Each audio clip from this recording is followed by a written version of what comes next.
Hello dear learners, I am Christina Georgy and I welcome you to my channel. Today's topic for discussion is an overview regarding the critical appreciation of poetry. I've already uploaded a video regarding the basics of critical appreciation. It would be useful if you could watch that video before watching this particular video. Please find the link in the description. What do you mean by critical appreciation? Let's have a look at that. A critical appreciation of a work of literature evaluates the work through a critical lens.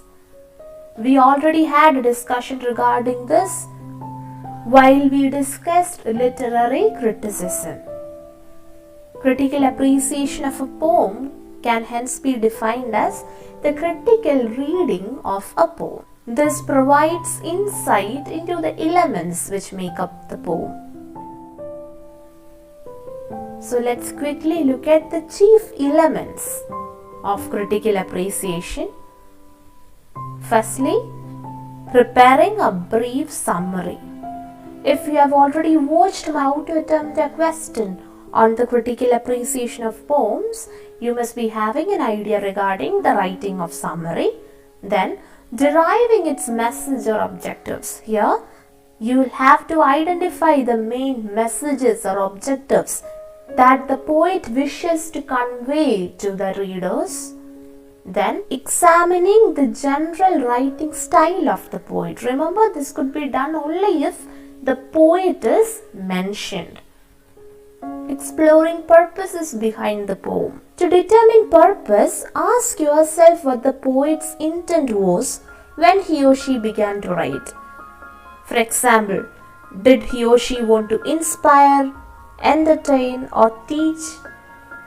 Now comes studying thematic aspects. Theme is the lesson about life or statement about human nature that the poem expresses. So to determine theme, start by figuring out the main idea.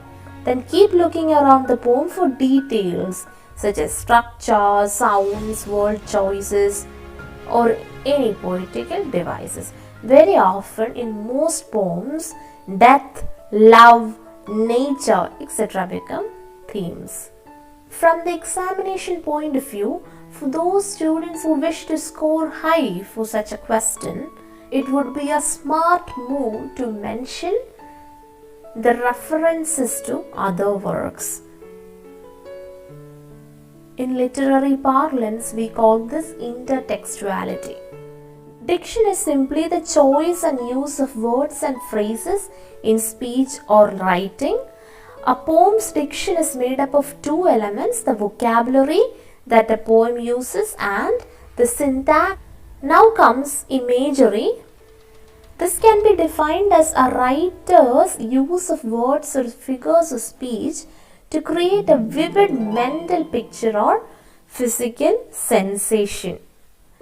Imagery is simply the name given to the elements in a poem that spark off the senses.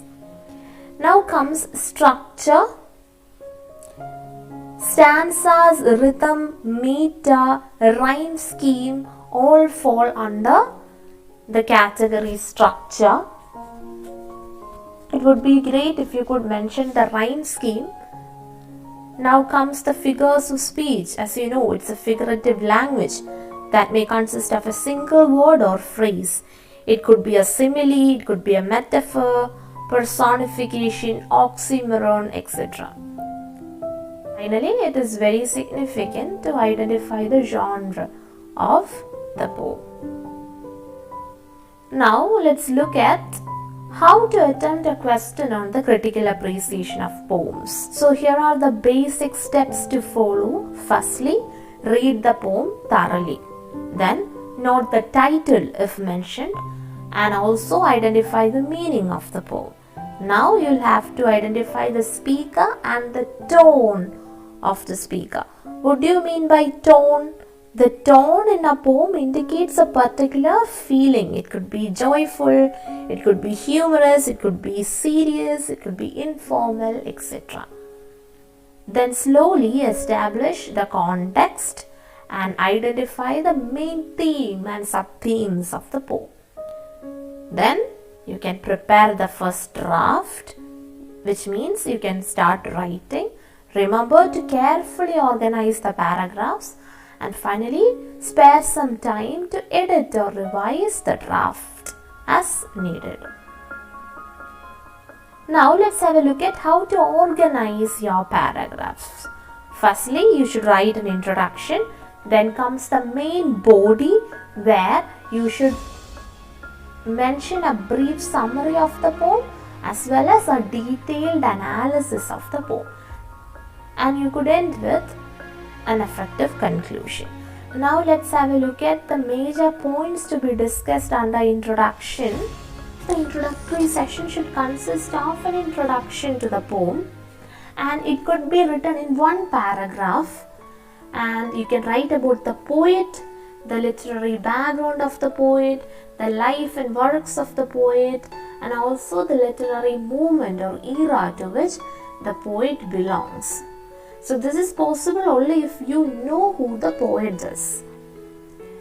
And you could also add background information about the poem. This could be paragraph 2 if you have enough and more to write about it, or else you could organize all these points as a single paragraph. Now let's move on to the main body. Remember to mention the stanza-wise brief summary of the poem. It is important to have an understanding regarding the major ideas conveyed. Then you should have a few paragraphs that deal with the evaluation and interpretation of the poem with textual references. It would also be a great idea if you could quote from the text in support of your ideas. And the critical discussion on literary aspects or language aspects and your personal opinions as a whole could also be part of the body. So the stanza-wise summary should only be written in one paragraph, and the critical evaluation and interpretation could run on to 2 to 3 paragraphs. And finally, the conclusion, where you draw conclusions from your analysis, ideas and deliberations. So about the paragraph structuring, the introduction could run to 1 or 2 paragraphs, and the main body, the summary, must be 1 paragraph long, and the analysis could be 2 to 3 paragraphs long, and finally a short conclusion. If you follow this structure, your answer would easily cover around 5 pages. I'll be uploading a video on the critical appreciation of Emily Dickinson's poem very soon. So stay tuned, stay notified. That's all for this video lecture. We'll meet again soon. Till then, take care, subscribe to my channel, and thanks for watching.